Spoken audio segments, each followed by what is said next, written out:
Welcome back to Center Stage. We had a great hour here with William Shatner. I guess the first unofficial Star Trek convention was a year after the show was canceled. I believe so. And then 3 years later, it became an official one in New York. And in 1975, you attended the first one. You had an unbelievable Saturday Night Live skit about it. What's it really like? Is it unsettling? Is it complimentary? Is it fun? What they wanted me to do in that first thing that seemed so overwhelming was to go out in front of 15,000 people and talk like you and I are talking. Okay. Now, how do you do that for an hour? How do you possibly say what's on your mind? I mean, all the possible things that could go wrong, including the words you say that are inappropriate or words you can't think of at that moment. Right. Well, I've done that for many years now, gone out at various times to Star Trek conventions and spoken like you and I are speaking. And the reason I'm able to do it well enough to stay with you is, in my opinion, is because of the conditioning I got at conventions. Do you feel love from those people, or is it scary love? I just directed a documentary that I'm calling Fanatics, wherein I try to examine why people go to conventions. Who are these people? What do they want? Why are they there? And although I wrote a book about it called Get a Life, apropos of what you were talking about, in which I discovered that they go there to see each other, they are, in fact, going for an even further, deeper reason. They're going because of passion. That's something else I examined, the passion of going there. But on another level, they're going there to participate in the ritual of the mythology, the cultural mythology of Star Trek. Every culture needs a mythology. Star Trek is the cultural mythology. That the fans' participation in that cultural mythology by dressing up, putting on makeup, autographs, and even go further. People came from Japan in wardrobe.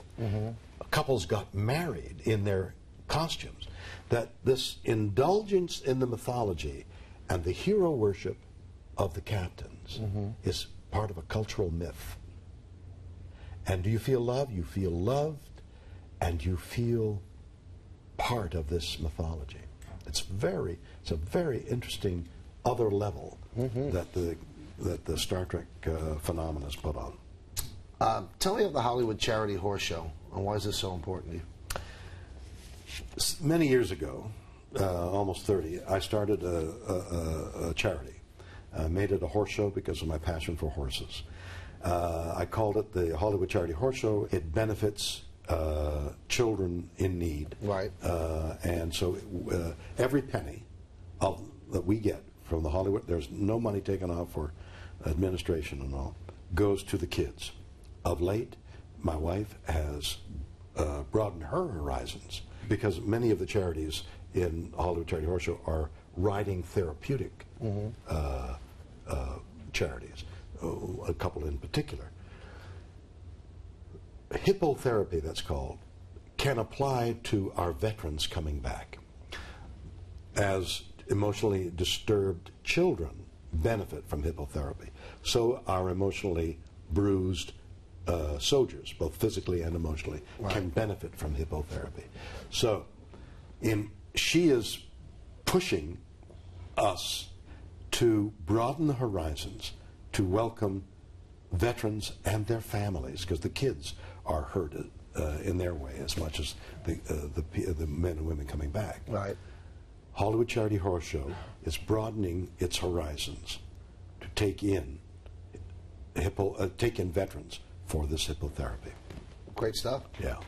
Now, William is also a noted equestrian. You own a horse farm in Kentucky, so you really love it.